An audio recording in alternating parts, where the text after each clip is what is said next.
Xjenza Malta b'kollaborazzjoni ma' Infrastructure Malta nediet xogħlijiet ta' konsolidament fiż-żona ta' Bigi sabiex tiġi indirizzata l-instabilità fl-ċuħ tal-blat li jinsab taħt l-Esplora, iċ-ċentru ta' xjenza kif ukoll l-uffiċċji ta' Xjenza Malta. Ġi spjegat li l-ġebla tal-Franka fis-sit irtabet u dan irriżulta f'masses ta' blat miksur li jħolqu riski għall-istrutturi li hemm fuqhom. Ix-xogħol ta' konsolidament huwa meħtieġ biex tiġi mħarsa l-integrità tas-sit filwaqt li tiġi żgurata stabilità fit-tul kemm għall-bini kif ukoll għall-ambjent. Il-perit Janis Borch spjegat li f'dan l-istadju jingħalaq l-aċċess ta' taħt l-Esplora minħabba l-periklu li jista' jaqa' xi blat. Ġiet installata wkoll xadba tal-azzar u hoarding.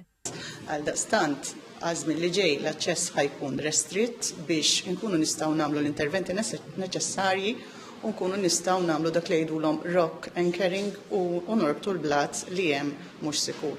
Eventwalment irid isir ukoll xogħol ta' restawr fuq il-ħitan ta' swar.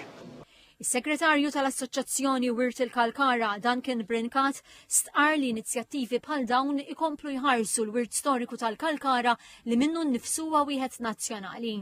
L-Assoċjazzjoni tinnota li dan huwa parti minn proġett ta' diversi proġetti oħra li saru f'dan ir-raħal matul dawn l-aħħar perjodi u tħares il-quddiem biex kompli semma leħena biex isiru anka proġetti oħra importanti fosthom anke r-restawr tal-banjijiet li jinsabu fuq l-istess kosta ta' Bigi kif ukoll il-Forti Ricasoli li tant għandu bżonn jiġi restawrat. F'konferenza tal-aħbarijiet il-Ministru għall-Edukazzjoni, l-Isport, iż-Żgħażagħ, ir-Riċerka u l-Innovazzjoni Clifton Grima tkellem dwar l-importanza ta' dan is-sit kemm fl-istorja rikka ta' pajjiżna kif ukoll għas-settur edukattiv.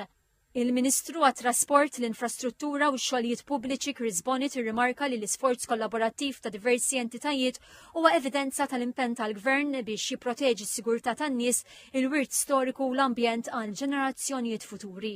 Min-naħa tiegħu is-Segretarju Parlamentari għaż-Żgħażagħ, ir-Riċerka u l-Innovazzjoni Kita Zopparditanti tkellem dwar l-importanza tal-proġett u l-ħarsien tas-sit.